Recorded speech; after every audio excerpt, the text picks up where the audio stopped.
Gary, what's your thoughts after that one? First and foremost, I'm delighted to get through. You know, I knew it was going to be a difficult game. A full-time club that are used to success in Northern Ireland. So I'm delighted that we've managed to get through into the quarter-finals. I thought our first half display after the first 15 minutes, 10-15 minutes was brilliant going forward, and it really looked like we were going to add more.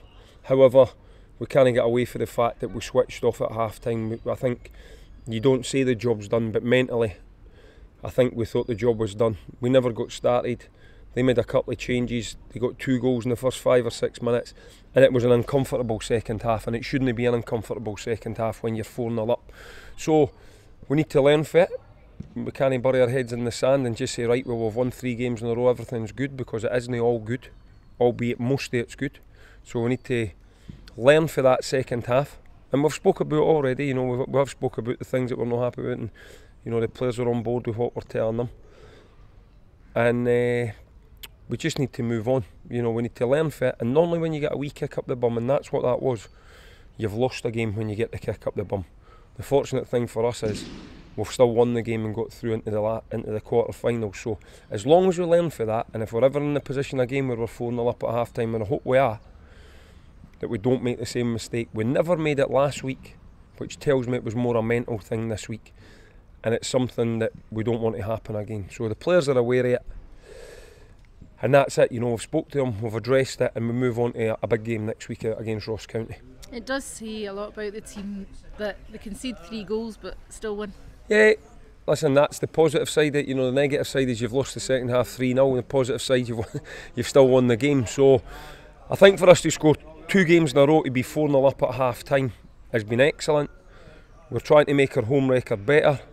And I think even counting the pre-season games, I think only Dundee United's beat us. So it's getting better, it's getting more what we want. There's a lot of... The thing is, it's a difficult one this for me, because I didn't want to play down how disappointed we all are with the second half. But the second half performance actually takes away how good we were in the first half. We were excellent in the first half. We were as good as we were last week in the first half. So it is the proverbial game of both halves. And we just need to make sure that we learn for the things that we've done wrong. It does give that sense of feeling with the second half that it was a defeat, but we do have to remember it's through to the next round. So somebody said in the media that it's not the way you want to win a game 4-3, and I couldn't actually make head nor tail of that. I'd win any game 4-3, but it wasn't comfortable, you know, and we're a good squad and we've got good experience there, and yes, we can leave ourselves a wee bit open at times with the amount of attacking players that we've got, and we get that, but we should be handling the second half better than we did, albeit 3 of the goals are individual mistakes. You know, Kai gets caught in the ball. I'm hearing for our video guy Jamie that it's not a penalty, it's a very soft penalty, but the ref gives him it, and that gets him right back into the game.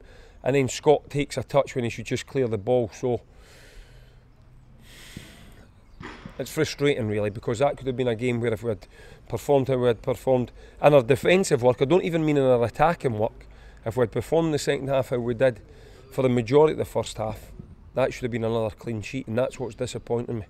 You could see that probably the papers already had their headlines written, Queen's past Crusaders. But yeah, as in, listen, the fans gave us, you know, they weren't happy with the second half, and quite rightly so, but that's what I just get everybody to remember, we've won the game, you know, and it's a cup football's all about getting through, and we're into the last 8, and it gives us another tie to look forward to. I think that game's on a Saturday or a Sunday, so it probably means we haven't got a spare week, which is good. We probably wanted, if we had just seen that game a wee bit better, we would have probably took people off a wee bit earlier. Stephen felt his groin a little bit just before he scored the first goal, and he's probably played 10 or 15 minutes longer than he should have. So that was the reason that Stephen came off, and I am happy, but you probably see with my expression that I know that there's still things that I need to work on with the team. Well, I know you well enough by now to know that the first half would be very pleasing, the second half you wouldn't be happy on. Definitely. But you know, at the end of the game, positive for the first half, negative, but you've got to say to the lads at the end of the game, you got through. We've won 3 games in a row. It builds momentum, and as long as you learn for that, if we're ever in that position again, I try and say to the players, the thing about mistakes is everybody's got to make mistakes. The thing about a mistake is as long as you learn from it and don't repeat the mistake, that's fine. It's a worthwhile mistake to make. So as long as we learn for that, if we're ever in that position again, that we see the game out better. Now we'll have to give the players the benefit of the doubt, because we were 2-0 up against Falkirk at half time and we were excellent in the second half, and we were 4-0 up against there and we seen the game out properly. Today we never. So they'll get the benefit of the doubt for me. However, if it happens again, then I'm not going to be happy. It might just be that Crusaders... Yeah, that's part of it. And as I say, they are a good team. They've got some good players. I've seen that. Even though they lost 3-0 to Coleraine, they were unlucky. They were well on top in the second half, and one of the defenders made a mistake and it let Coleraine go 2-0 up and the heads dropped a wee bit. But they were well in the game. So we knew they were a good team. But I think it shows how well we played in the first half, because we made them look an average team, and then they made us look an average team in the second half with how they played. So they'll be saying they defended poorly in the first half and we played well, and we're saying we defended poorly in the second half and they played well. So I'm delighted to get through, and as long as we learn from it, I'm quite happy to win the game like that. As you say, the aim at the start of the game was to get through. You've done that. Another home tie, is that what you'd hope for? Do you know, the home ties are great, but see, for me, if it's a home tie as long as we don't get a team in our league, I'd rather go away. And it's not because I don't want to play them, I just like the freshness. Like, it was good for me and Dougie trying to get a bit of info on Crusaders. It's a new challenge for us, it's a new challenge for the players. So I quite like the freshness of the games. Whereas if you get, I don't know, Dunfermline got through, for example, we know each other, you already play each other 4 times in the league.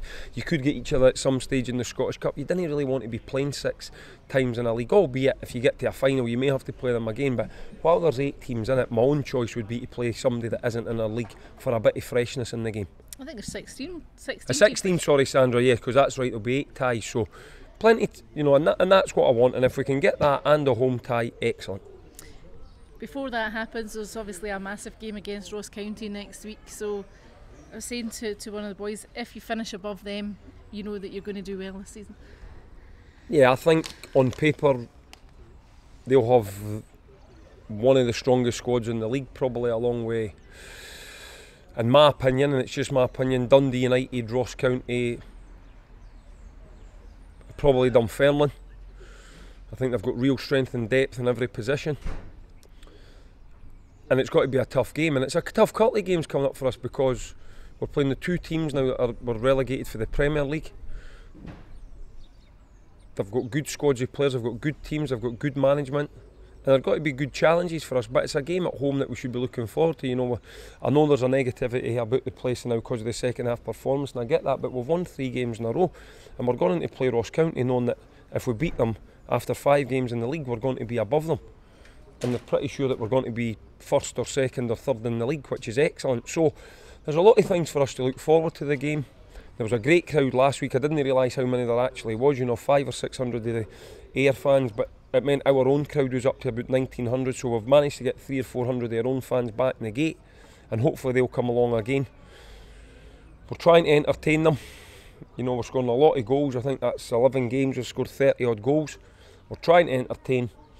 But sometimes when you've got that many attacking players on the pitch, what happened today happens. It's up to us to try and make sure it doesn't happen too often. But occasionally with the forward threats that we've got, it's got to happen.